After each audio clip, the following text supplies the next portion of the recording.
Hello everyone, my name is सपना और आज हम इंग्लिश में ही, जैसे कि कल हमने ग्रामर में किया था, नाउंस करे थे, प्रोनाउंस करने वाले हैं। आप अगर किसी भी civil services, state civil services exams की तैयारी कर रहे हो तो these things are going to help you a lot, ठीक है। क्योंकि इसमें आपने जितने भी मैंने क्वेश्चंस देखे हैं, जितना भी मैंने पेपर को एनालाइज किया है, मैंने यही देखा है कि उसमें जितने भी आपकी पार्ट ऑफ स्पीच है, सबसे एक सबसे क्वेश्चन आया हुआ है, ज़्यादा भी आए हैं, ठीक है। तो बेसिक से हम चलेंगे, बेसिक से ही आए हुए हैं क्वेश्चंस, मतलब इतना कोई बहुत टफ नहीं आए हुए हैं, ठीक है। तो कल हमने नाउंस किए थे, नाउंस के बहुत सारे क्वेश्चंस आए हुए थे, ठीक है। You can check your previous year question paper as well, ठीक है। आज हम प्रोनाउंस करने वाले हैं, क्योंकि जब तक आपको एक चीज़, अगर आपको नाउन समझ में आ गए तभी आप प्रोनाउंस कर सकते हो, ठीक है। तो हम ट्राई करेंगे हर एक लेक्चर में हम एक टॉपिक कंप्लीट कर ले, सो दैट एटलीस्ट मतलब कि 10 या 11 जो लेक्चर्स होंगे उसमें हम कंप्लीट कर लेंगे पार्ट ऑफ स्पीच को, ठीक है। तो अभी हम प्रोनाउंस से स्टार्ट कर, थोड़ा सा हम फास्ट चलेंगे, ठीक है, बहुत ज़्यादा डेप्थ में नहीं जाएंगे, मैं सिर्फ टू द पॉइंट आपको करवाऊंगी आपके एग्जाम के हिसाब से, ठीक है। तो पिछली वीडियो में हमने पढ़ा था कि नाउन्स क्या होते हैं, होपफुली सबको क्लियर हो गया होगा कि नाउन क्या होता है। एवरीथिंग इज नाउन, ठीक है, सब कुछ नाउन है, मी, यू, टेबल, चेयर, फैन, सब कुछ नाउन है। अब हम आते हैं प्रोनाउंस क्या होता है। देखो, अगर मैं आपको डायरेक्टली अगर मैं आपको प्रेपोजिशंस करवाना शुरू कर देती या एडजेक्टिव और एडवर्ब्स करवाना शुरू कर देती तो आपको समझ नहीं आता, इसलिए हम स्टेप बाय स्टेप चलेंगे। सबसे पहले हम नाउन्स करेंगे, क्योंकि नाउन एक तरह से बोलते हैं ना, फर्स्ट स्टेप है, ठीक है। मतलब एक सीढ़ी है, अगर आपको आगे पढ़ना समझना है इंग्लिश को, ठीक है, ग्रामर को अगर आपने समझना है तो ये एक फर्स्ट स्टेप है। तो सबसे पहले आपको ये पता चल गया कि चीज़ें होती कौन कौन सी है, तो दैट इज नाउन। अब उसके बाद अब हम पढ़ने वाले हैं कि प्रोनाउन क्या होता है। तो आपको पता होना चाहिए कि प्रोनाउन क्या होता है। जो नाउन की जगह पे use of word that use instead of noun is called pronoun, ठीक है। तो आपको पता होना चाहिए। तो प्रोनाउन क्या होता है, जो वर्ड नाउन की जगह पे यूज हो। ये आपने शुरू से भी देखा होगा, जैसे कि मैंने बोला कि ही, शी, इट, नेम, है ना, किसी की जगह पे जो चीज यूज हो रही है उसको हम क्या बोलेंगे, प्रोनाउन बोलेंगे। अब उसके बाद आता है काइंड्स ऑफ प्रोनाउन। जैसे उसमें हमने काइंड्स ऑफ नाउन किया था, इसमें हम करेंगे काइंड्स ऑफ प्रोनाउन, ठीक है। तो सबसे पहले होता है पर्सनल प्रोनाउन।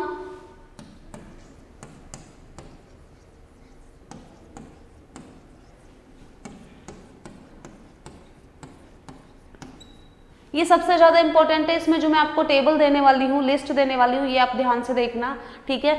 एक होता है सब्जेक्ट, उसके बाद ऑब्जेक्ट, और उसके बाद होता है हमारा पोजेसिव केस,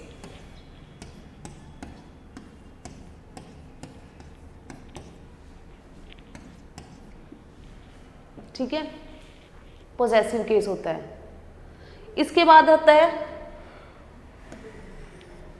ये सब्जेक्ट हो गया, ये ऑब्जेक्ट हो गया। यहाँ पे एक और टेबल में बना देती हूँ, यहाँ पे आप लिख सकते हो सिंगुलर या फर्स्ट पर्सन,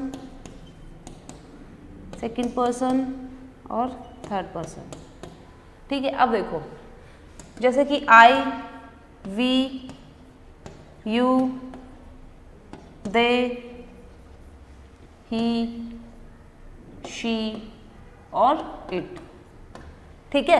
तो आई हमारा क्या हो जाएगा, ये हमारा फर्स्ट पर्सन में आएगा, आई और वी, ठीक है, ये हमारा फर्स्ट पर्सन में आएगा।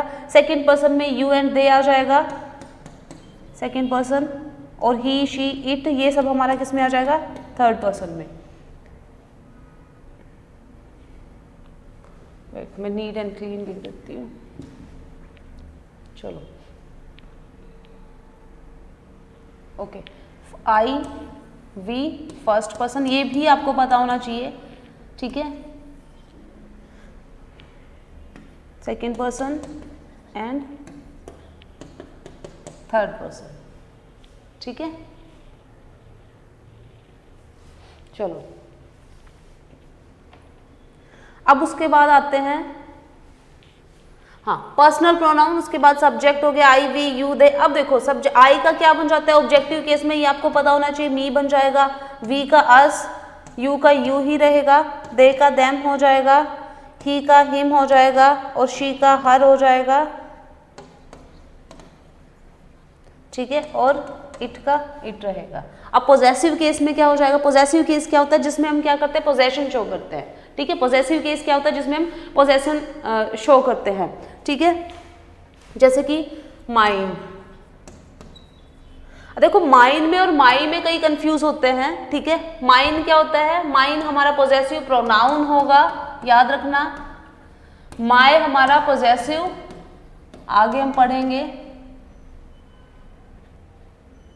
पोजेसिव एडजेक्टिव होगा, ठीक है। तो आई, वी, आर्स हो जाएगा, योर्स हो जाएगा यू का, देम का देयर्स हो जाएगा, और हिम का हिज हो जाएगा, और इसका हर्स हो जाएगा, और इट का इट्स हो जाएगा, ठीक है। होपफुली ये क्लियर हो गया। मैं दोबारा से एक बार बता देती हूँ, ठीक है। यस, देखो पर्सनल प्रोनाउन क्या होता है, अब मैं इसको एक बार एक्सप्लेन कर देती हूँ। देखो पर्सनल प्रोनाउन क्या होता है कि जिसमें हम सब्जेक्ट, ऑब्जेक्टिव और पॉजेसिव तीन पार्ट्स में इसको डिवाइड किया गया है। फर्स्ट पर्सन होता है आई एंड वी, हमारा फर्स्ट पर्सन में आएगा। यू सेकंड पर्सन में आ जाएगा। You and they, he, she, it और कोई भी नाम हो गया तो वो हमारा थर्ड पर्सन में आएगा। अब हम आते हैं सब्जेक्टिव केस में, इसको सब्जेक्ट मतलब सब्जेक्टिव केस भी बोला जाता है, आगे आप और डिटेल में पढ़ोगे, ठीक है। तो I, we, you, they, he, she, it और कोई भी नाम हो गया, ये आपको सबको पता है, ये सब्जेक्टिव केस हो गया। अब इसी का ऑब्जेक्टिव केस हो जाएगा मी हो जाएगा, ठीक है। उसके बाद अस हो जाएगा, यू हो जाएगा, देम हो जाएगा, हिम हो जाएगा और हर हो जाएगा। सबसे एक इसकी ट्रिक भी मैं बताती हूँ, कई बार ना पोजेसिव एडजेक्टिव में और पोजेसिव प्रोनाउन में डाउट हो जाता है, ठीक है, कंफ्यूजन हो जाता है। तो आप इस तरह से याद रखना, जो पोजेसिव प्रोनाउंस होंगे ना उनके मोस्टली सब के एंड में एस एस लगा हुआ है, ठीक है। अगर आर लिखा हुआ है, ओ यू आर लिखा हुआ है तो आर है हमारा पोजेसिव एडजेक्टिव, और अगर आर्स लिखा हुआ है तो ये हमारा है पोजेसिव प्रोनाउन, ठीक है। तो ये चीजें भी याद रखना। और योर लिखा हुआ है तो योर हमारा पोजेसिव एडजेक्टिव हो जाएगा। योर्स लिखा है तो ये हमारा पोजेसिव प्रोनाउन हो जाएगा, ठीक है। सेम ऐसे ही देयर और देयर्स, ठीक है, हिज और हर, याद रखना। चलो उसके बाद है नेक्स्ट इसका यस उसके बाद है डेमोन्स्ट्रेटिव प्रोनाउन। डेमोन्स्ट्रेटिव प्रोनाउन क्या होता है?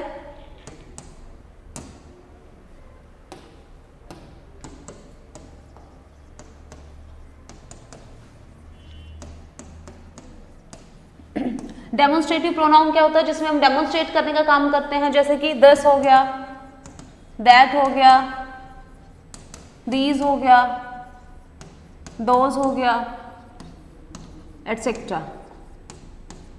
इसका एक एग्जाम्पल देती हूं मैंने लिखा दिस इज माई बुक, ठीक है। दूसरा एग्जाम्पल मैंने लिखा आई लाइक दिस बुक। अब देखो ऑल दो दोनों में दिस है, इसमें भी दिस है और इसमें भी दिस है, ठीक है। अब अगर क्वेश्चन में पूछ लेता है कि इसमें से डेमोन्स्ट्रेटिव भी नहीं लिखा होगा, इसमें से प्रोनाउन कौन सा है या एडजेक्टिव कौन सा है, तो इनमें से दोनों में दिस लिखा हुआ है, लेकिन एक जो दिस है वो हमारा एडजेक्टिव है और जो दूसरा जो दिस है वो हमारा प्रोनाउन है। तो अब आपको कैसे पता चलेगा? तो दिस इज माई बुक, अब देखो इसमें भी दिस है तो ये हमारा कौन सा है? ये हमारा डेमोन्स्ट्रेटिव प्रोनाउन है, ठीक है। ये लिखवाने का मतलब ये था कि आप रिकॉग्नाइज कर सको। और यहाँ पे जो दिस लिखा हुआ है ये हमारा डेमोन्स्ट्रेटिव एडजेक्टिव है। कैसे? कंफ्यूजन नहीं होनी चाहिए। देखो यहाँ पे मैंने डेमोन्स्ट्रेट किया कि दिस इज माई बुक, यहाँ पे मैंने बोला आई लाइक दिस बुक, तो यहाँ पे बुक क्या है? नाउन है, ठीक है। आगे और भी डिटेल में मैं आपको बताऊंगी जब एडजेक्टिव्स करेंगे। तो यहाँ पे नाउन की क्वालिटी बताई है, नाउन को इंडिकेट किया है कि मुझे ये बुक पसंद है, तो यहाँ पे ये डेमोन्स्ट्रेटिव एडजेक्टिव हो जाएगा। एडजेक्टिव का याद रखना, जो नाउन की या प्रोनाउन की क्वालिटी बताते हैं उनको एडजेक्टिव्स बोला जाता है। और यहाँ पे सिंपली डेमोन्स्ट्रेट कर रहा है, इंडिकेट कर रहा है, तो ये हमारा क्या हो जाएगा? प्रोनाउन हो जाएगा, ठीक है। कौन सा प्रोनाउन हो जाएगा? डेमोन्स्ट्रेटिव प्रोनाउन हो जाएगा, ठीक है। चलो उसके बाद है हमारा relative pronoun.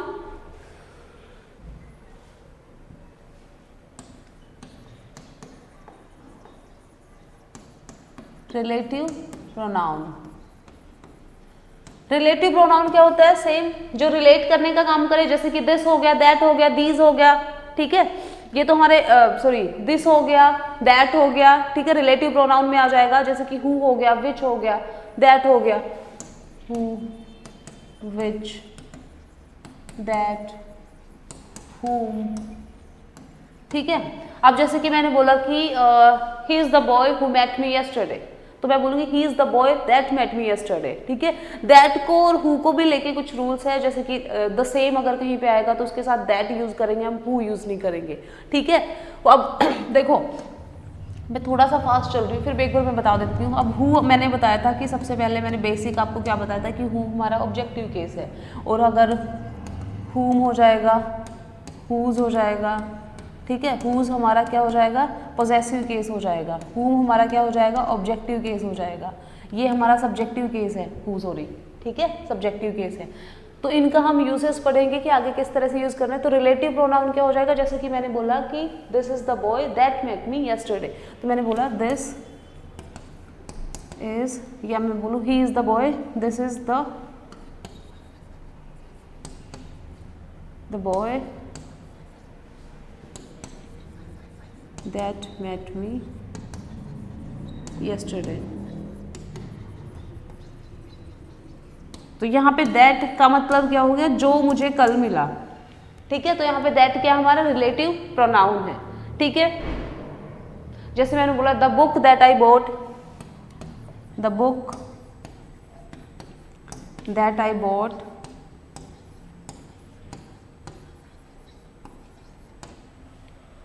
what was very costly, was very costly। तो यहाँ पे दैट क्या है, रिलेटिव प्रोनाउन है। सब जिसको हम हिंदी में बोलते हैं ना, जो, जिसने, है ना, जो बोलते हैं हम, ये वो द बुक दैट, जो बुक मैंने कल खरीदी वो बहुत ज़्यादा कॉस्टली थी, तो ये जो दो जो है ये क्या है, हमारा रिलेटिव प्रोनाउन है, ठीक है। चलो उसके बाद आते हैं नेक्स्ट पे। नेक्स्ट है हमारा इंटारोगेटिव प्रोनाउंस। तो ये बहुत इजी है। इंटारोगेटिव प्रोनाउंस क्या होता है, जिसमें इंटारोगेशन करने का काम करते हैं, जैसे कि why are you standing here, why are you sleeping, why are you talking, what are you doing, ठीक है। तो व्हाट हो गया, वाई हो गया, वेयर हो गया, व्हेन हो गया, ये सारे क्या है, इंटारोगेटिव प्रोनाउंस है, इंटारोगेटिव प्रोनाउंस, ठीक है। जैसे कि why, how, what, when, etcetera. चलो होपफुली क्लियर हो गया। इसके बाद हम रूल्स भी करने वाले, तो इसको फटाफट से भी करते हैं कंप्लीट, ठीक है। उसके बाद नेक्स्ट है हमारा इंडेफिनेट प्रोनाउन। ये बहुत इंपॉर्टेंट है, कईयों को इसमें ना जब रूल्स भी लिखवाते हैं उसमें लिखा होता है कि इंडेफिनेट प्रोनाउंस के साथ ये यूज होगा, तो कई कंफ्यूज हो जाते हैं। इंडेफिनेट प्रोनाउंस क्या होते हैं, नाम से ही पता चल रहा है, जिसमें हमें नहीं पता कितने हैं, जैसे कि नोबडी हो गया, एनीबडी हो गया, समबडी हो गया। तो indefinite pronoun nobody, anybody, somebody, ठीक है। ये क्या है, इंडेफिनेट प्रोनाउन है। Can you give me the example, somebody, either, neither, all, much, ये भी सारे होंगे, either, neither, all, much, etcetera, okay.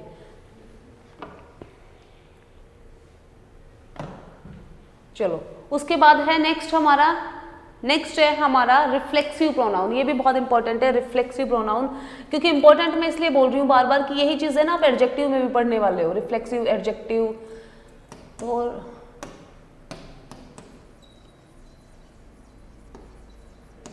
Reflexive pronoun,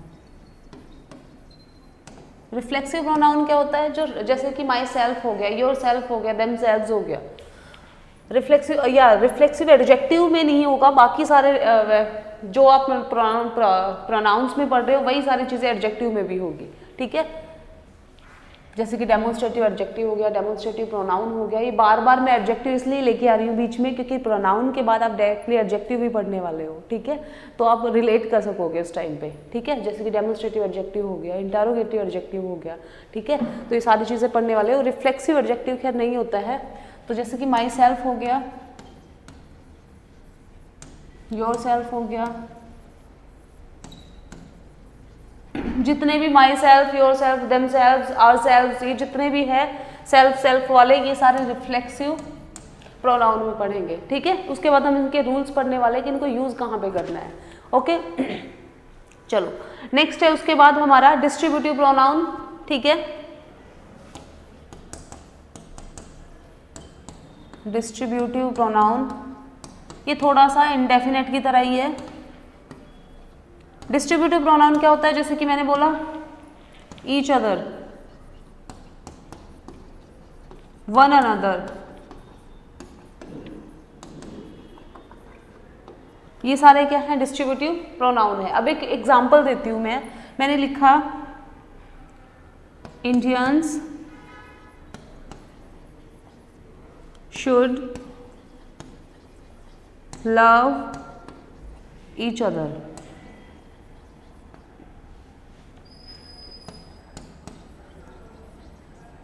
अब आपको इसमें एरर बताना है, इज देयर एनी एरर और नॉट, ठीक है। दूसरा मैंने लिखा दे बोथ लव वन अनदर। इससे क्या होगा कि एग्जाम्पल से आपको क्लियर हो जाएगा बिल्कुल, वन अनदर। अब देखो दोनों में ही एरर है, ठीक है। अब Indians should love each other, अब यहाँ पे ईच अदर नहीं आएगा, there is an error, instead of each other हमें क्या लिखना है यहाँ पे, वन अनदर। क्यों? क्योंकि इंडियंस तो बहुत ज्यादा है ना, तो जब भी दो से ज्यादा की बात होगी, मोर देन टू होंगे, तो वहां पे हम क्या यूज करेंगे, वन अनदर यूज करेंगे, और जब सिर्फ दो की बात होगी तब हम यूज करेंगे ईच अदर, ठीक है। तो Indians should love one another.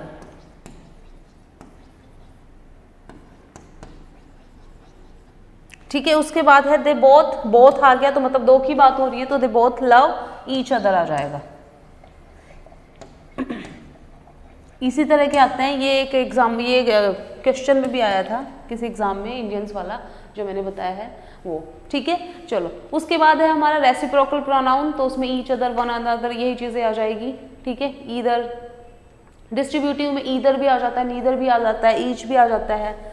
इसको जो रेसिप्रोकल भी बोल देते हैं, इसको यहाँ पे लिख देती हूँ मैं, रेसिप्रोकल प्रोनाउन, ठीक है, जिसमें ईच अदर और वन अनदर आता है, ईच अदर, वन अनदर।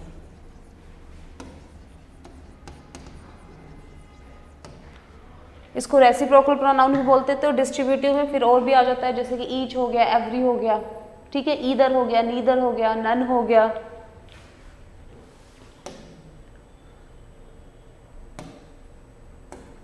चलो अब इसके बाद आते हैं मोस्ट इंपॉर्टेंट, अब यहां पे ध्यान देना आप, रूल्स। अभी हम रूल्स करने वाले हैं प्रोनाउन के, ठीक है।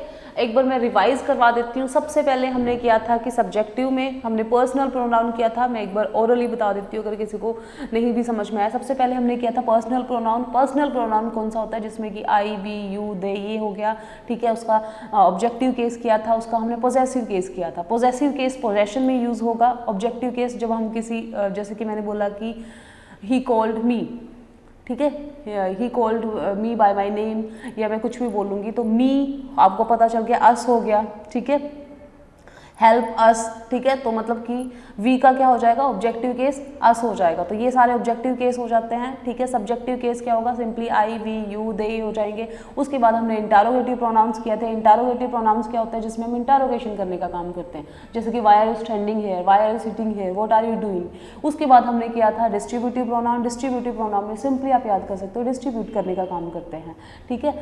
जैसे कि ईच अदर हो गया, ठीक है, वन अनदर हो गया, ठीक है। और इसके बाद मैंने इंडेफिनेट प्रोनाउन था। इंडेफिनेट प्रोनाउन कौन सा होता है कि जैसे कि इंडेफिनेट इन एनीबडी हो गया, नोबडी हो गया, समबडी हो गया, ईदर हो गया, नीदर हो गया, मतलब आपको एग्जैक्ट अमाउंट नहीं पता, एग्जैक्ट नंबर नहीं पता, ठीक है, तो उसको हम क्या बोलेंगे, इंडेफिनेट प्रोनाउन। उसके बाद रेसिप्रोकल था। रेसिप्रोकल में आप कह सकते हो ईच अदर हो गया, वन अनदर हो गया, रिपीट भी हुए हैं, ठीक है। उसके बाद हमारा रिफ्लेक्सिव था। रिफ्लेक्सिव में सिंपली आप याद रखना, रिफ्लेक्सिव प्रोनाउन कौन सा होता है, जिसमें कि माई सेल्फ हो गया, योर सेल्फ हो गया, देम सेल्व्स हो गया, आर सेल्व्स हो गया। रिवाइज ये मैंने इसलिए करवाया क्योंकि अब हम रूल्स करने वाले हैं। रूल्स में हम पढ़ेंगे कि how to apply this words in questions, ठीक है। चलो फर्स्ट रूल है हमारा, is when the subject of the verb is the receiver of the action, the action is said to be reflected. तो इस तरह के वर्ब्स को हम रिफ्लेक्सिव वर्ब्स बोला जाता है, जैसे कि अक्विट हो गया, एब्सेंट हो गया, अवेल हो गया। जैसे कि मैं लिख देती हूँ, acquit, absent, avail, reconcile, enjoy, pride, ठीक है। ये आप भी लिख लो बिल्कुल एज इट इज, इनको लिख लो। अम्यूज हो गया, ठीक है, अवेंज हो गया, रिवेंज हो गया, अम्यूज, अवेंज, रिवेंज, ठीक है। एब्सेंट, हाँ एब्सेंट लिख दिया था, ठीक है। रिवेंज हो गया, एंजॉय हो गया, अडेप्ट हो गया, अडेप्ट हो गया, अडॉप्ट हो गया, एटसेट्रा। अब देखो मोस्ट इंपॉर्टेंट है ये जितने भी वर्ड्स मैंने लिखे हैं, ठीक है, जितने भी वर्ड्स मैंने लिखे हैं, इनके अलावा और भी वर्ड्स होते हैं, अगर आप चाहो तो लिख सकते हो, जैसे एडजस्ट हो गया, ओवर रीच हो गया। इनके साथ we will always use reflexive verb. इनके साथ हम हमेशा क्या यूज करेंगे? रिफ्लेक्सिव वर्ब यूज करेंगे। लिख लो ये, ऑलवेज यूज रिफ्लेक्सिव वर्ब। अब मैं आपको एग्जाम्पल देती हूँ। You should avail of every chance in life. लिख लो, मैंने लिखा you should avail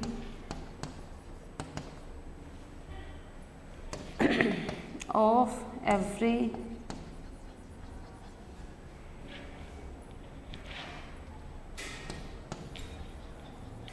chance in life. ये मैंने क्वेश्चन लिखा, you should avail of every chance in life. अब देखो आपको पढ़ने से ही पता होना चाहिए, ठीक है, कि इसमें एरर क्या होगा, क्योंकि मैंने कुछ फिक्स्ड वर्ड्स आपको लिखवा दिए हैं। प्लीज नोट इट डाउन, लिख लो ये। अक्विट हो गया, एब्सेंट हो गया, अवेल हो गया, रिकनसाइल हो गया, एंजॉय हो गया, प्राइड हो गया, म्यूज हो गया, वेंज हो गया, रिवेंज हो गया, अडेप्ट हो गया, अडॉप्ट हो गया। इन सब के साथ हम हमेशा रिफ्लेक्सिव वर्ब यूज करेंगे, और अगर रिफ्लेक्सिव वर्ब यूज नहीं हुई है तो इट मीन्स यहाँ पे देयर इज एन एरर, ठीक है। तो यू शुड अवेल, अब आपने अवेल वर्ड देख लिया। अच्छा, अवेल वर्ड तो हमें लिखवाया था, है ना, तो यहाँ पे अवेल के साथ क्या आना चाहिए? तो यू की बात हो रही, तो you should avail your self. Is that clear? Your self, ठीक है। तो you should avail your self of every chance in life. एक और एग्जाम्पल देती हूं, एक और एग्जाम्पल लिखो। ही resign to his failure.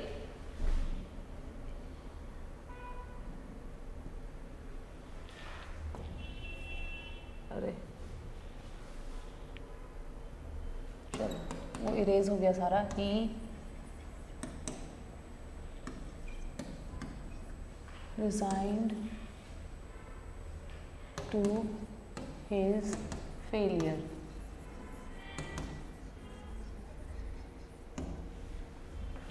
Failure. अब ये बताओ,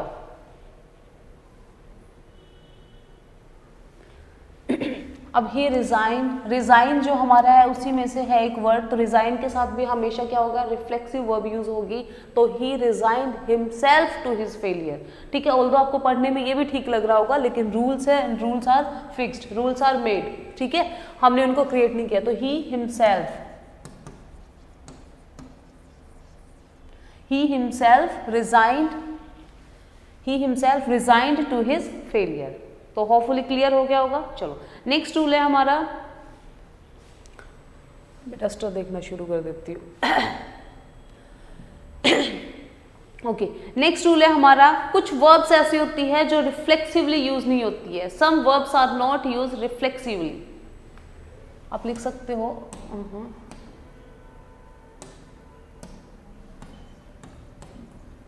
सम वर्ब्स आर नॉट। देखो इससे पहले वाले में हमने बताया था कि कुछ वर्ब्स होती है वो हमेशा रिफ्लेक्सिव यूज होती है। इसमें मैंने बताया कि कुछ वर्ब्स ऐसी होती है जो कभी भी रिफ्लेक्सिव यूज नहीं होती है, ठीक है।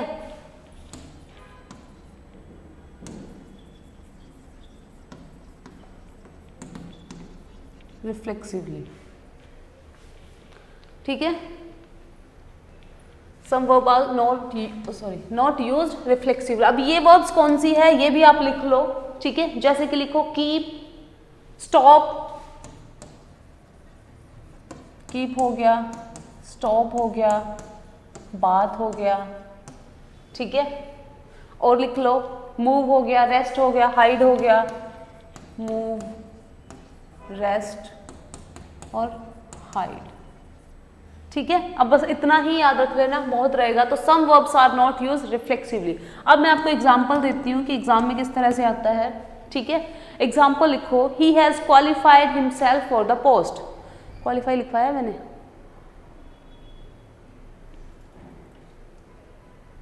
क्वालिफाई नहीं लिखवाया ना, क्वालिफाई भी लिख लो, क्वालिफाई भी लिख लो। अरे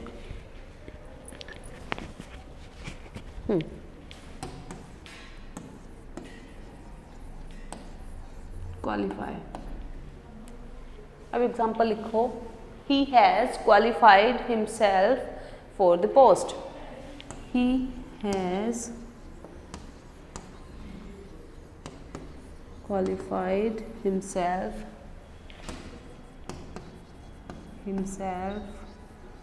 for the post.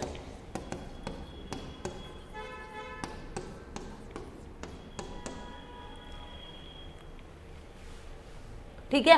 अब आपको पता है कि क्वालिफाइड एक वर्ड जो हमें लिखवाया था, keep, stop, bath, move, rest, hide, qualify, these are the words we never use reflexive verbs, ठीक है। इनके साथ अभी आपको पता चल रहा है कि जो मैंने रिफ्लेक्सिव प्रोनाउन लिखवाया था, पोजेसिव, ऑब्जेक्टिव, उनका यूज कैसे करना है, तो वही हमने करवाना था। तो ही हैज क्वालिफाइड हिमसेल्फ, तो यहाँ पे हिमसेल्फ नहीं आएगा क्योंकि रूल है कि रिफ्लेक्सिव फॉर्म यूज नहीं होती है। तो he has qualified for the post, ठीक है। एक और हिड भी होता है, इसमें लिखा है, हाँ हाइड लिखवा दिया मैंने। अब एक और एग्जांपल देती हूँ, ही hide himself in the room.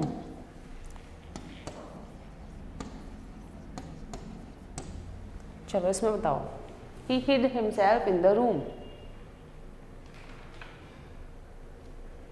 Okay, अब आपको पता है कि हाइड है, हाइड के साथ भी रिफ्लेक्सिव यूज नहीं होगा, तो सिंपली आएगा ही हिड इन द रूम। उसने खुद को कमरे में छुपा लिया, वो कमरे में छुप गया, ठीक है। चलो ओके, मेरे ख्याल से मैंने 2 रूल्स करवा दिए है ना। Rule number 3,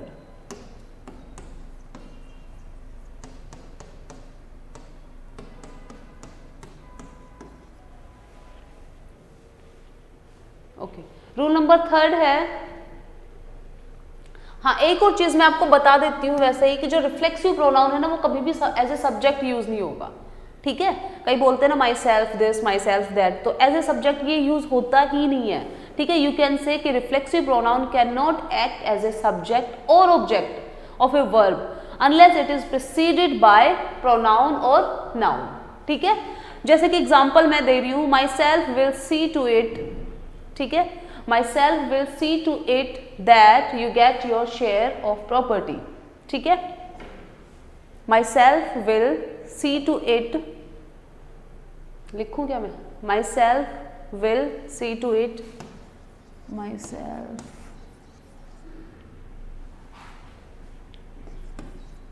will see to, myself will see to it that you get your share of property, that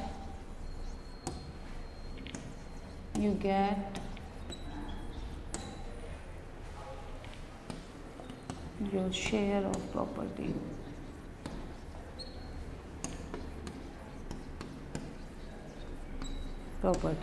ठीक है। तो myself will, तो सिंपली यहाँ पे माई सेल्फ क्या है, रिफ्लेक्सिव प्रोनाउन है, तो रिफ्लेक्सिव प्रोनाउन की जगह पे यहाँ पे क्या आ जाएगा कि I will see to it, ठीक है। क्यों? क्योंकि हमने रूल में पढ़ा है, रूल में क्या लिखा है कि माई सेल्फ को कभी भी एज ए सब्जेक्ट और एज ए ऑब्जेक्ट इसको यूज नहीं किया जाता है। होपफुली क्लियर हो गया, ठीक है। ओके, एक और एग्जाम्पल मैं लिखवा सकती हूँ। अब यहाँ पे मैंने एक और एग्जाम्पल लिखा, आई माई सेल्फ लाइक हिम, मैं खुद उसको पसंद करती हूँ, आई माई सेल्फ लाइक हिम। अब यहाँ पे this will be absolutely correct, क्योंकि यहाँ पे आई हमारा क्या है, सब्जेक्ट है, ठीक है। तो फिर करेक्ट हो जाएगा मैं खुद, तो आई माई सेल्फ, आई को एम्फेसाइज करने के लिए हमने माई सेल्फ यूज किया है, तो I myself like him, he himself admitted this, ठीक है, तो वो भी बिल्कुल करेक्ट होगा। चलो चलो नेक्स्ट है हमारा the verb to be should be followed by subjective form, the verb to be should be followed by, बहुत इंपॉर्टेंट है ये, इसमें ना बहुत सारे गलती करते हैं, verb to be should be followed by subjective case, ठीक है, सब्जेक्टिव केस या subjective form of the verb,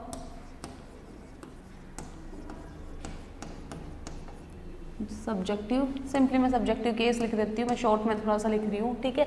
अब देखो सब्जेक्टिव, पहले तो आपको ये पता होना चाहिए कि सब्जेक्टिव केस क्या था, आई वी यू दे, ये हमारे सब्जेक्टिव केस थे। अगर मैं बात, जब मैं कहूँगी कि should be followed by objective case, तो आपके माइंड में आना चाहिए अच्छा ऑब्जेक्टिव केस आई का मी हो जाएगा, वी का अस हो जाएगा, तो ये हमारे सारे क्या थे, ऑब्जेक्टिव केस थे। तो अभी हम आते हैं कि द वर्ब टू बी। अब टू बी वर्ब्स क्या कौन सी होती है, ये तो आपने पढ़ा भी होगा पहले भी, ठीक है। जैसे कि जब भी आप सिंपली मतलब आप ट्रिक से इस तरह से याद कर सकते हो कि हेल्पिंग वर्ब से अगर कोई सेंटेंस स्टार्ट हो रहा होगा, तो मतलब ये चीज़ आपको हेल्प करेगी। हेल्पिंग वर्ब से जब कोई सेंटेंस स्टार्ट हो रहा होगा तो हम उसको इस तरह से टू बी वर्ब्स करके याद कर सकते हैं। जैसे कि मैंने लिखा इट वॉज, या sorry, it is me who have bought you home, it हाँ लिखो, it is me who brought you home,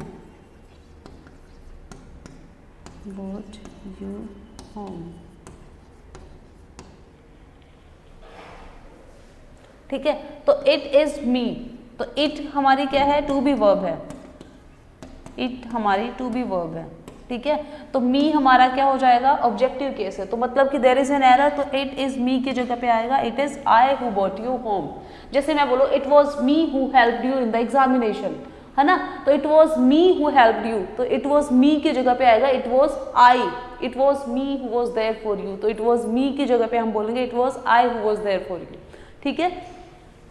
तो सिंपली अब अगर किसी को नहीं भी पता टू बी वर्ब्स क्या होती है तो ये चीज़ काम कर जाएगी, अदरवाइज हेल्पिंग वर्ब्स और भी होती है, ठीक है। टू बी वर्ब्स इस तरह से याद कर लेना, तो इट हो गया, वॉज हो गया, हु हो गया। एक और एग्जांपल देती हूँ मैं, एक और एग्जांपल लिखो, was it her who did it for you, was it her who did it for you, was it her who did it for you. अब आपको सिंपली याद रखना चाहिए कि अच्छा वॉज से स्टार्ट हुआ है, तो इट हर तो हमारा ऑब्जेक्टिव केस है, तो ऑब्जेक्टिव केस की जगह पे यहाँ पे क्या आ जाएगा, सब्जेक्टिव केस, तो was it she who did it for you, ठीक है। होपफुली आपको समझ में आ गया। चलो नेक्स्ट रूल है हमारा, verbs and prepositions are followed by objective case, verbs and prepositions are, जो भी रूल्स था देख लेना, ये आई गेस रूल नंबर 4 है, verbs and prepositions are fixed है, ये लिख लो, verbs and prepositions are followed by objective case, ठीक है। जैसे कि फॉर एग्जाम्पल लिखो, between you and I Rahul is intelligent, between you and I Rahul is intelligent।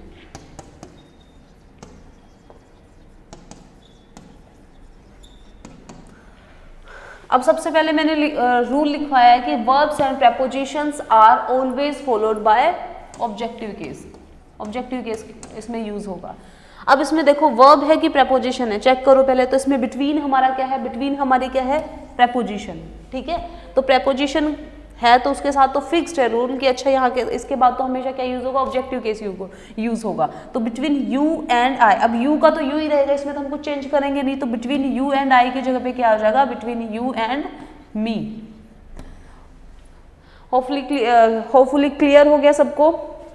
एक और चीज बताती हूँ इसी में, लेट के साथ भी हमेशा ऑब्जेक्टिव केस यूज होता है, ये भी लिख लेना, ठीक है, कि लेट के साथ भी हमेशा ऑब्जेक्टिव केस यूज होता है। जैसे कि मैंने बोला let them go,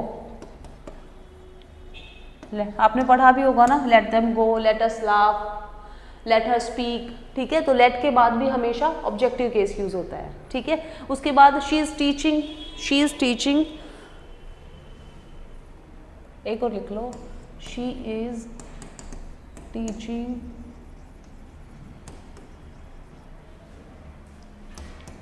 Rahul and I. अब इसमें टीचिंग क्या है, वर्ब है, तो वर्ब के बाद भी हमेशा क्या यूज होगा, ऑब्जेक्टिव केस यूज होगा। तो she is teaching Rahul and आई की जगह पे क्या आ जाएगा, मी। तो हम श्योर अगर इस तरह के सेंटेंस कोई आएंगे तो आप गलती नहीं करने वाले हो, ठीक है, ओके। उसके बाद नेक्स्ट जो रूल है, ये मेरा फेवरेट है पढ़ाई, ठीक है, इसमें आप इसमें मैं लिखवाऊंगी नहीं, इसमें मैं सिर्फ आपको समझाऊंगी, ठीक है, इसमें आपने समझना है। नेक्स्ट रूल है 1 2 3 2 3 1 1 है ये भाई,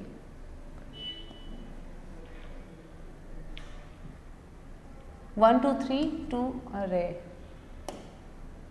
2 3 1 2 3 1, ये वाला सीक्वेंस याद रखना। तो 1 2 3 2 3 1, ठीक है। तो 1 से मतलब है फर्स्ट पर्सन, 2 से मतलब है सेकंड पर्सन, और 3 से मतलब है थर्ड पर्सन। सेम 2 से मतलब है सेकंड पर्सन, थर्ड पर्सन और फर्स्ट पर्सन। ये 7 लग रहा है,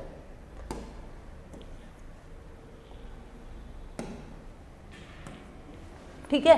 अब देखो 1 2 3 और 2 3 1 इस तरह से याद रखना, first person, second person, third person, second person, third person and first person. अब इनका यूज किस तरह से करना है मैं पूरे बुक की लैंग्वेज में या उसमें नहीं बताऊंगी, मैं आपको ये बस समझाऊंगी और आपको आई एम श्योर आपको समझ में आ जाएगा, ठीक है।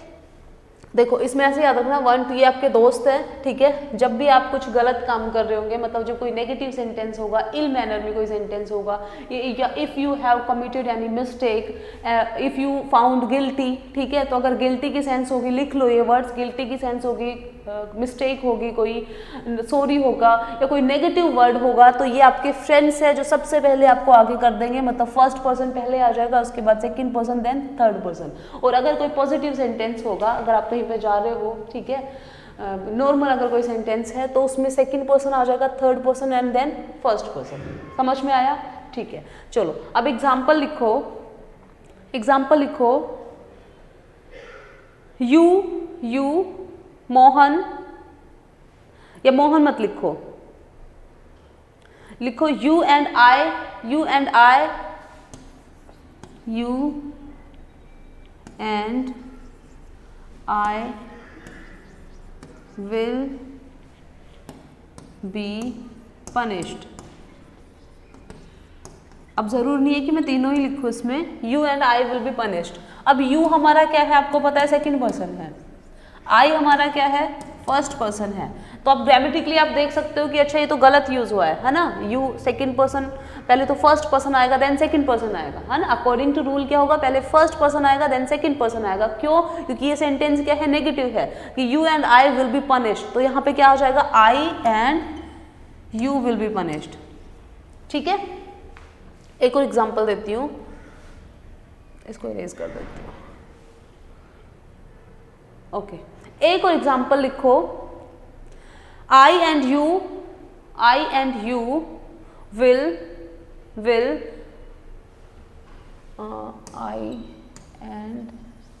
you will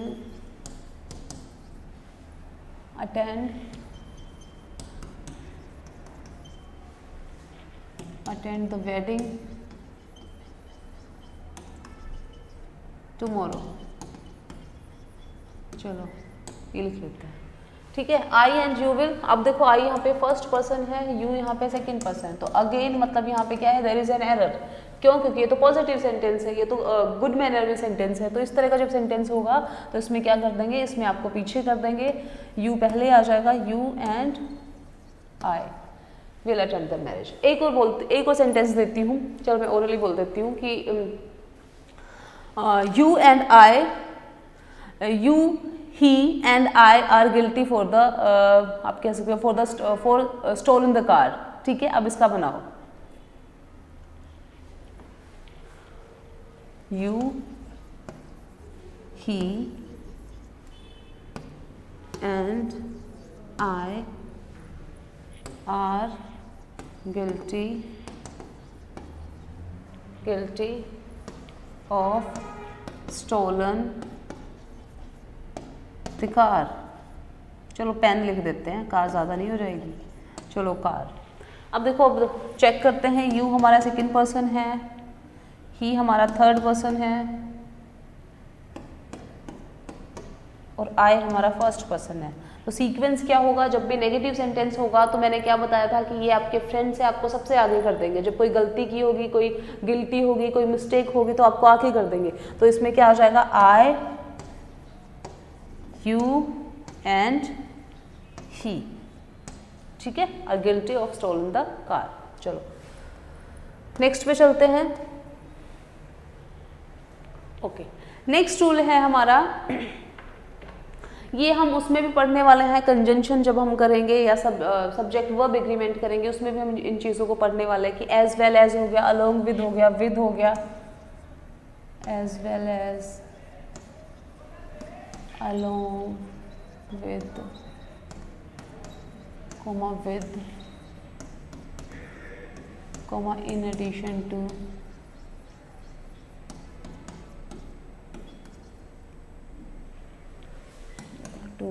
comma besides। In addition to का मतलब ही होता है, एक होता है बिसाइड, अच्छा मैं ये बता देती हूँ, कईयों को कंफ्यूजन होता है, बिसाइड एक होता है besides.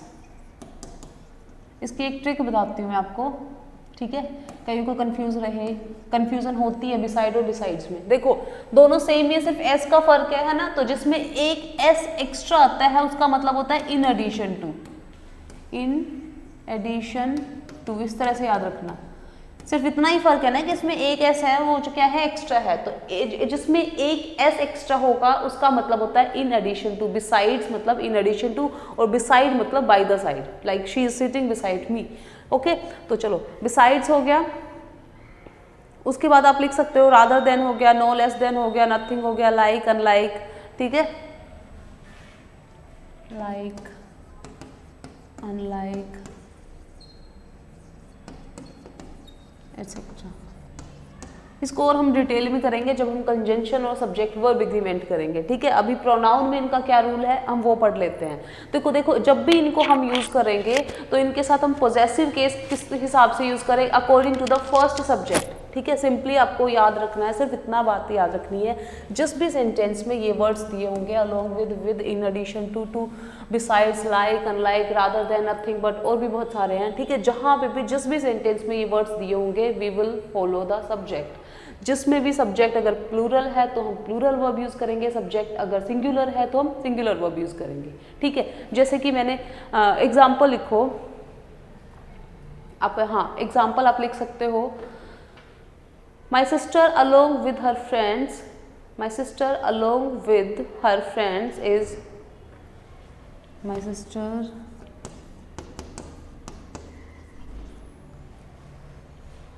along with her friends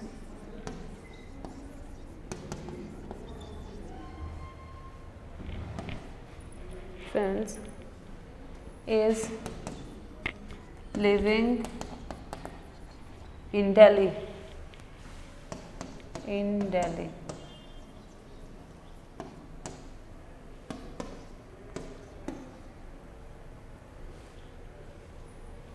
ठीक है। अब इसमें माई सिस्टर अलोंग विद से पहले सब्जेक्ट क्या है, माई सिस्टर, तो माई सिस्टर क्या है, सिंगुलर है, तो हर फ्रेंड्स यहाँ पे इज लिविंग आ रहा है, तो ये बिल्कुल करेक्ट होगा, देयर इज नो एरर। ठीक है, एक और सेंटेंस लिखो, यू या फिर लिखो Reena as well as her children,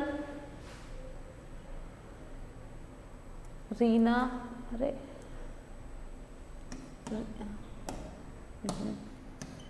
Reena as well as her children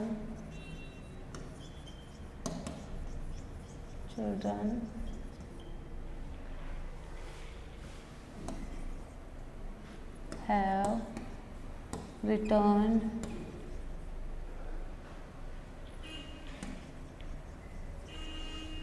Reena as well as her children have returned to their home. Have returned to their home.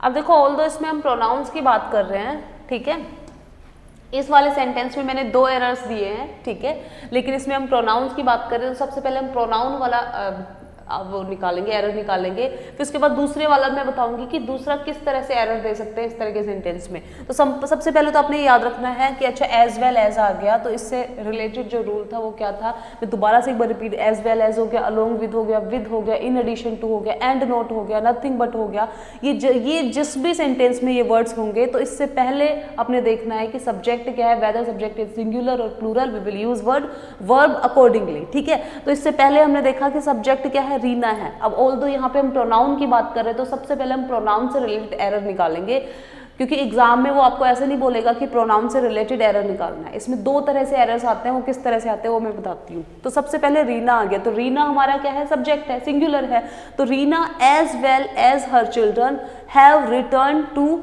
तो यहाँ पे देयर की जगह पे क्या आएगा, हर होम। क्यों, क्योंकि बात किसकी हो रही है, रीना की हो रही है, सब्जेक्ट क्या है, रीना ही है, तो पोजेशन हम किसके साथ यूज करेंगे, रीना के साथ यूज करेंगे। होपफुली ये समझ में आया।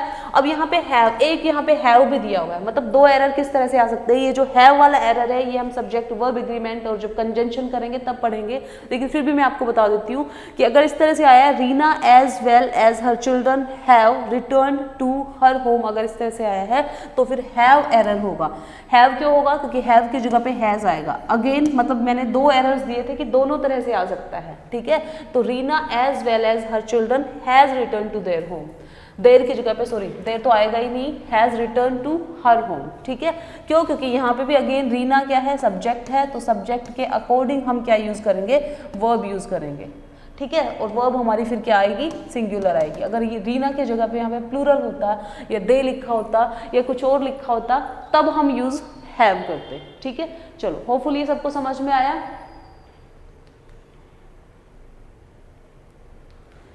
ओके, चलो नेक्स्ट रूल है, नेक्स्ट रूल लिखो, नाउन और pronoun in possessive case should not be use sometimes with the noun such. जैसे अब मैं सिंपली आपको मैं आपको अपनी लैंग्वेज में एक बार सिंपली मैं बता देती हूँ कि कुछ वर्ड्स ऐसे होते हैं जिनके साथ हम पोजेसिव केस नाउन या प्रोनाउन यूज नहीं करते हैं, ठीक है। ये वर्ड्स कौन से हैं, जैसे कि लिखो सेपरेशन हो गया, ठीक है। अरे वीडियो ब्लर हो गई है, ओके। जैसे कि लिखो सेपरेशन, लीव, वीडियो ब्लर क्यों लग रही है, सेपरेशन हो गया, लीव हो गया, पार्डन हो गया, ठीक है, पार्डन हो गया, साइट हो गया, रिपोर्ट हो गया, पार्डन, साइट, रिपोर्ट, एक 2 वर्ड्स और भी है, ठीक है, जैसे एक्सक्यूज हो गया, हाँ। तो जैसे कि सेपरेशन हो गया, लीव हो गया, पार्डन हो गया, साइट हो गया, रिपोर्ट हो गया, एब्सेंट किसी और में था, सॉरी एब्सेंट नहीं है, एक्सक्यूज हो गया, मेंशन हो गया, लीव हो गया, लीव लिख दिया, एक्सक्यूज, अरे पेन कहाँ गया, ओके तो जैसे कि सेपरेशन हो गया, लीव हो गया, पार्डन हो गया, साइट हो गया, रिपोर्ट हो गया, एक्सक्यूज हो गया, मेंशन हो गया, excuse, mention, these are the words. इनको हमेशा याद रखना, इनके साथ हम नाउन या प्रोनाउन डायरेक्टली यूज नहीं करते हैं। जैसे कि मैंने लिखा योर सेपरेशन,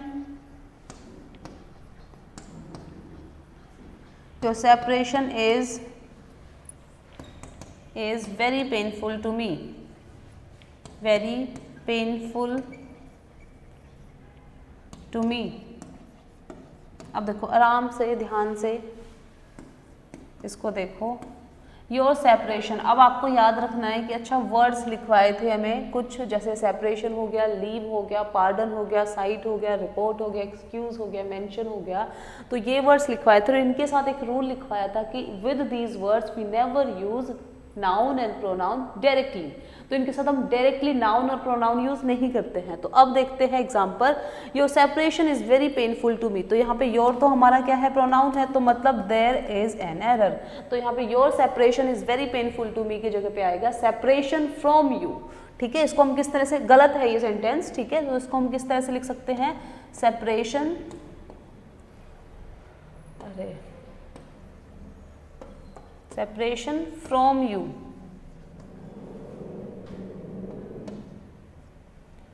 फ्रॉम यू, आगे as it is very painful to me, is very painful to me. ठीक है, चलो होपफुली समझ में आया होगा, नहीं भी आया तो एक और एग्जांपल मैं आपको एक और एग्जांपल दे देती हूँ। I beg your favour please, एक और लिखो, आई बेग, अरे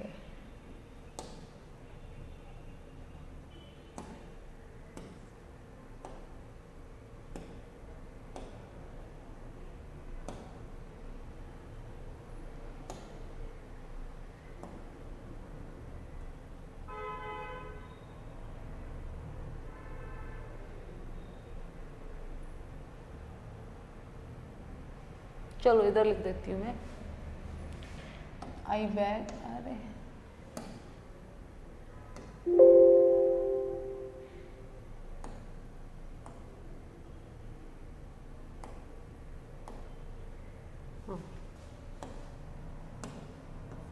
आई bag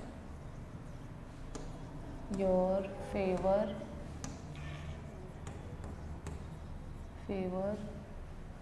please, please.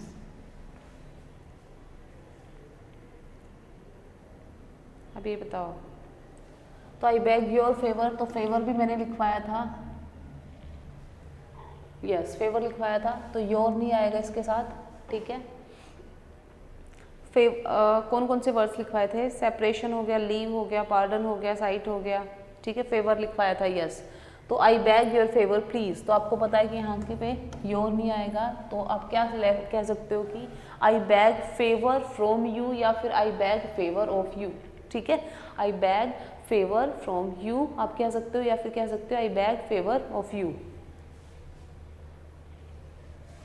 I beg favour of you, और you can say I beg favour from you. ठीक है, बोथ विल बी करेक्ट। चलो होपफुली यहाँ तक समझ में आया। चलो नेक्स्ट रूल है, मतलब अंडरस्टूड भी है, ये समझ में आ जाएगा। नेक्स्ट रूल है जैसे कि ईच अदर हो गया, ठीक है, ईदर हो गया, नीदर हो गया, तो इसमें बताने का मतलब है कि जैसे नीदर हो गया,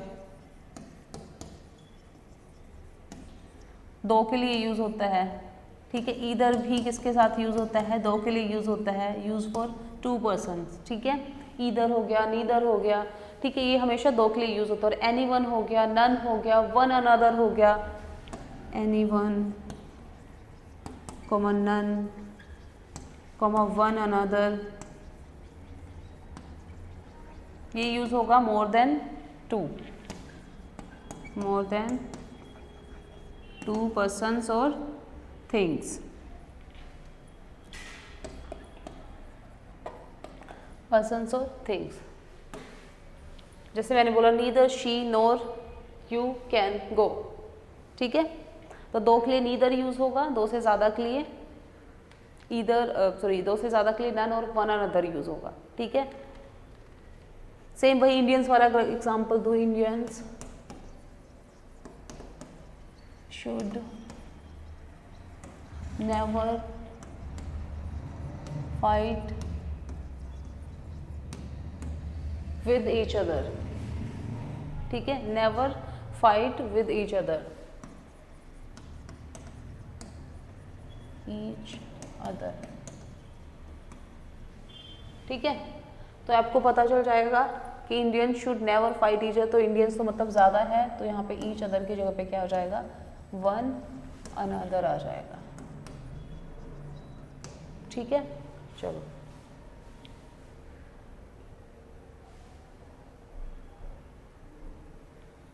ओके, अब उसके बाद यहाँ तक आई एम श्योर आपको समझ में आ गया होगा। फिर भी एक बार प्रैक्टिस जरूर करना क्वेश्चंस की। इसमें क्वेश्चन टैग का भी एक पार्ट आता है, क्वेश्चन टैग हम बाद में अलग से डिटेल में करेंगे। क्वेश्चन टैग क्या होता है कि अगर स्टेटमेंट पॉजिटिव हो तो क्वेश्चन टैग नेगेटिव होगा, स्टेटमेंट अगर नेगेटिव हो तो क्वेश्चन टैग पॉजिटिव होगा। जैसे कि मैंने बोला दे आर प्लेइंग क्रिकेट, तो दे आर प्लेइंग क्रिकेट, चलो मैं बता ही देती हूँ। जैसे मैंने बोला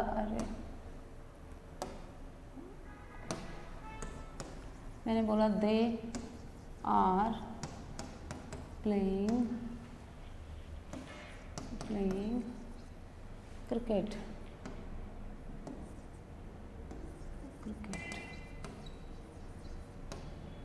ठीक है। तो ये पॉजिटिव है स्टेटमेंट, तो क्वेश्चन टैग इसका नेगेटिव हो जाएगा। They are playing cricket, aren't they, इस तरह से आ जाएगा। और अगर मैं बोलूँ they are not playing cricket, they are not playing cricket, तो इसका क्वेश्चन टैग हो जाएगा आर दे। क्लियर? चलो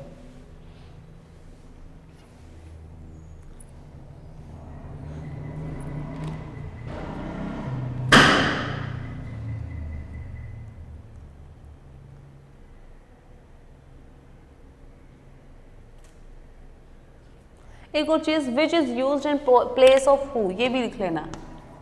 जो विच है वो हु की जगह पे यूज होता है, कब यूज होगा, ठीक है, जब उसमें चॉइस की बात होगी। लिख लेना which is used in place of who, ठीक है, when we are referring to a choice between two और मोर देन टू, ठीक है। जैसे कि मैंने लिखा of the two sisters who is more intelligent, ठीक है, of the two sisters, of the two sisters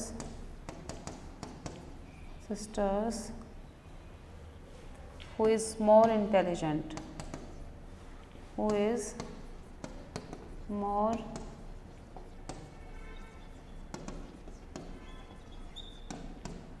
एक मिनट, मैंने क्या बोला अभी, I repeat, which is used, which more which use होगा हु की जगह पे while you are referring choice between two और मोर देन टू, दो या दो से, पहले मैंने उल्टा तो नहीं बोल दिया, दो या दो से ज्यादा के बीच में जब चॉइस की बात होगी तो हम विच यूज करेंगे instead of who, I repeat, ठीक है।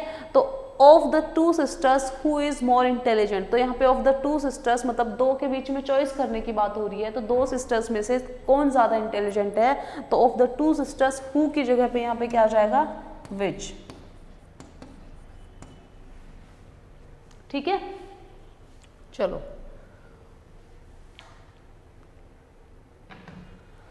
नेक्स्ट है, इसको मैं इरेज कर देती हूँ, ओके। आपके जो प्रोनाउंस है एक बार आप देख सकते हो, अगर आपने जिसने भी रूल्स लिखे हैं सारे एक बार पढ़ लो, ठीक है। उसके बाद आपके प्रोनाउंस ऑलमोस्ट खत्म, ठीक है। तो ऑलमोस्ट ख़त्म नहीं, आपके प्रोनाउंस ख़त्म हो गए हैं। अब अगर किसी को भी प्रोनाउंस से रिलेटेड किसी को नहीं समझ में आया है तो आप बता सकते हो, नाउन्स हमारे कंप्लीट हो गए थे कल, आज हमारे प्रोनाउंस भी खत्म हो गए हैं, ठीक है। प्रोनाउंस से रिलेटेड प्रैक्टिस क्वेश्चन जितने हो सके वो करना, ठीक है, क्योंकि कोई भी चीज़ हो, कोई भी टॉपिक हो, चाहे आप कितना भी पढ़ लो, कितना भी मतलब कि उसको बार बार पढ़ लो, जब तक आप उसका रिवीजन नहीं करोगे या जब तक आप प्रैक्टिस क्वेश्चंस नहीं करोगे टू कंसर्न दैट टॉपिक, तो तब तक आपके वो क्लियर नहीं होंगे, ठीक है। So thank you so much, all the best. I guess enough for today. तो बाकी हम नेक्स्ट वीडियो में करने वाले हैं। नेक्स्ट वीडियो में प्रोनाउन से नेक्स्ट जो टॉपिक है हम वो स्टार्ट करेंगे। फिर से मैं बता रही हूँ कि आपका जो भी है CSET का जो पोर्शन है इंग्लिश वाला, उसमें पार्ट ऑफ स्पीच के सारे टॉपिक्स आते हैं, तो ऐसा नहीं कर सकते हम कि एक टॉपिक छोड़ दिया है या वो रेलेवेंट नहीं है, तो हमें सारे टॉपिक्स करने पड़ेंगे। मैं ट्राई करूँगी कि एक ही वीडियो में एक टॉपिक कंप्लीट करवा सकूँ। आज मैंने प्रोनाउंस करवाए हैं, प्रोनाउंस में ऐसा एक भी चीज़ नहीं बची होगी जो मैंने नहीं करवाई है, या जो आपको लगे कि अच्छा ये तो हमने पढ़ा ही नहीं था, या ये तो प्रोनाउंस में ये भी आता है जो हमें नहीं बताया गया था, ठीक है। तो each and everything I have covered in pronouns topic. So thank you so much, keep learning.